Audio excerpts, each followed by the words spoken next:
தாவேக தலைவர் விஜய் அவர்களுடைய மனைவி சங்கீதா செங்கல்பட்டு குடும்ப நல நீதிமன்றத்தில் விவாகரத்து கேட்டு மனு தாக்கல் செய்திருக்கிறார் அப்படிங்கிறது தான் தற்போதைய பிரேக்கிங் நியூஸ். நிஜமாவே எல்லாருக்குமே பேரதிர்ச்சி தரக்கூடிய ஒரு பிரேக்கிங் நியூஸ் தான் இது. ஒரு மனுஷனுக்கு சோதனை வரலாம், ஆனால் ஏக்கர் கணக்கில் வரக்கூடாது. நாட்டில் எவ்வளவோ விவாகரத்துக்கள் ஒரு நாளொன்றுக்கு நடந்து கொண்டிருக்கு. அப்படியாக நினச்சி இதை கடந்து போகிறதா, இல்லை புதிதாக ஒரு அரசியல் கட்சியை உருவாக்கி மக்களுக்கு மாற்றத்தை கொண்டு வரணும், மக்கள் வாழ்க்கையில் முன்னேற்றத்தை பார்க்கணுன்னு விருப்பப்படுற விஜய் அவர்களுக்கு இது நடந்திருக்கவே கூடாதுன்னு சொல்லி வருத்தப்படுறதா, இது அவருடைய அரசியல் வாழ்க்கையை இன்னும் ஓரிரு மாதங்களில் வரப்போகின்ற தேர்தலுக்கு ஏதாவது பங்கத்தையும் பாதிப்பையும் ஏற்படுத்துமான்ற ஒரு எண்ணம் தான் எல்லாருக்குள்ளவும் ஓடிட்டுருக்கு. அதுதான் எனக்குள்ளவும் ஓடிட்டுருக்கு.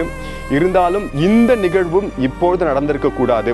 மனைவியாகவே அவரோடு வாழ்ந்திருந்தாலும் இத்தனை நாளுக்கான அந்த உறவுக்கு, அந்த பந்தத்திற்கு ஒரு மரியாதை செலுத்தி அவர் கொண்டு வந்திருக்கின்ற அந்த முன்னேற்றத்திற்கு ஒரு குறைந்தபட்சமாவது ஒரு கருணையோடு அவர் நடந்து கொண்டிருக்கலாம் அப்படின்னு சில தரப்பினர் சொன்னாலும் அவருடைய மன வலியும் வேதனையும் எப்படி இருக்கும்னு சங்கீதா அவர்களுடைய இடத்தில் நின்று பார்த்தால் மட்டும்தான் தெரியும்.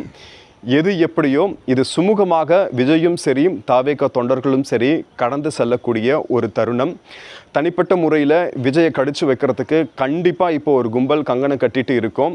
அதையெல்லாம் கண்டு கொள்ளாமல் என்ன நேர்ந்தாலும் சரி, விஜயா இருக்கட்டும் சரி, தாவேகாவாக இருக்கட்டும் சரி, தாவேக்கினுடைய தொண்டர்கள் நிர்வாகிகள் யாராக இருந்தாலும் சரி, இந்த கும்பலுக்கு எதிரான அஸ்திரத்தை மட்டுமே ஏந்தி தான் இந்த தேர்தலை இந்த மக்களை போய் நம்ம சந்திக்கணும். இங்கே ரெண்டு பேருக்கு தான் போட்டி. அதே தான் மனசில் வச்சுக்கோங்க. எது நடந்தாலும் சரி